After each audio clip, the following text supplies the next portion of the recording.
घोटाळा जवळपास 588 शिक्षकांच्या संदर्भातील आहे।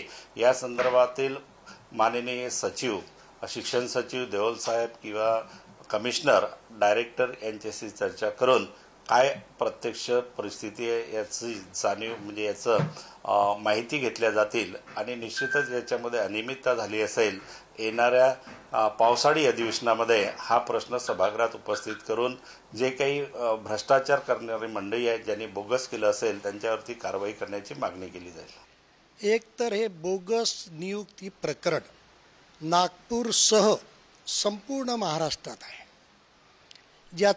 याची सुरुवात 2 मे 2012च्या शासन निर्णयानंतर झाली।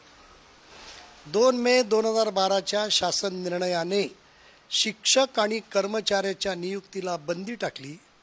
त्यानंतर हा संस्था चालक जे धंदा करणारे, पैसा कमवणारे बदमाश संस्था चालक आहे, त्यांनी शिक्षण विभागाला हाताशी धरून हा एक धंदा सुरू केला शिक्षकांच्या बोगस नियुक्त्या करण्याचा।